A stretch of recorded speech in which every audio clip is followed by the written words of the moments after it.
Selamat datang di Agus Pajak, tempat Anda belajar pajak. Pada video ke-36 tentang Undang-Undang Pajak Penghasilan, kita bahas norma khusus usaha bangun guna serah atau Build, Operate, and Transfer. Norma khusus Pasal 15 untuk usaha bangun guna serah diatur berdasarkan Keputusan Menteri Keuangan Nomor 248, KMK, 04/1995.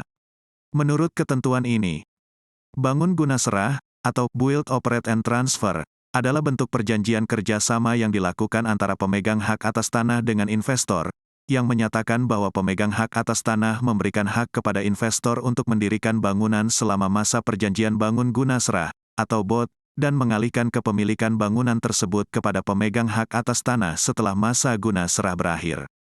Perjanjian ini adalah perjanjian antara investor dan pemilik lahan. Pemilik tanah memberikan hak kepada investor untuk mendirikan bangunan selama masa perjanjian. Keputusan Menteri Keuangan Nomor 248, KMK, 04/1995 juga mengatur bahwa investor 1. Menanggung biaya mendirikan bangunan di atas tanah. 2. Amortisasi dimulai pada tahun bangunan tersebut mulai digunakan atau diusahakan oleh investor. Amortisasi selama masa perjanjian bangun guna serah. Jika perjanjian dipercepat, amortisasi juga dipercepat. Istilah yang digunakan di sini bukan penyusutan bangunan, tetapi amortisasi karena menyusutkan hak mendirikan bangunan selama masa perjanjian. 3. Jika mendapatkan penggantian atau imbalan kepada investor, maka penghasilan bagi investor. 4.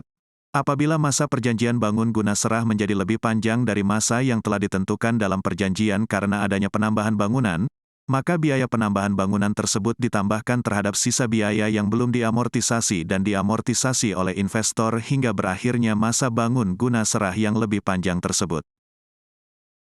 Selanjutnya, Keputusan Menteri Keuangan Nomor 248, KMK, 04/1995 juga mengatur bahwa atas penghasilan penyerahan bangunan, terutang pajak penghasilan sebesar 5% dari jumlah bruto nilai yang tertinggi antara nilai pasar dengan nilai jual objek pajak bangunan yang bersangkutan.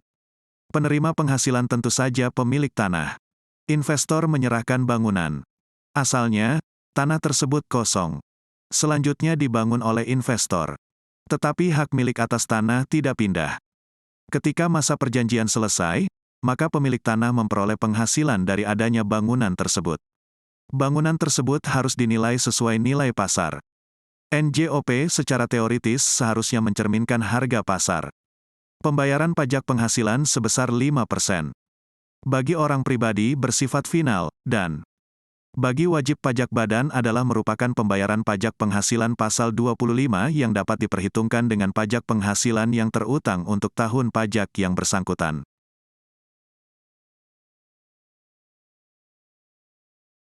Terima kasih sudah menonton video Agus Pajak. Agus Pajak adalah tempat belajar perpajakan, bahkan bagi pemula sekalipun dapat belajar perpajakan dengan mudah. Semoga Anda dapat memahami dengan mudah. Selain belajar melalui video, laman aguspajak.com juga menyediakan tulisan tentang perpajakan. Tulisan di laman aguspajak.com sudah banyak dikutip orang untuk beragam keperluan, seperti tugas dari dosen, dan skripsi. Nantikan video selanjutnya. Sampai jumpa di video selanjutnya.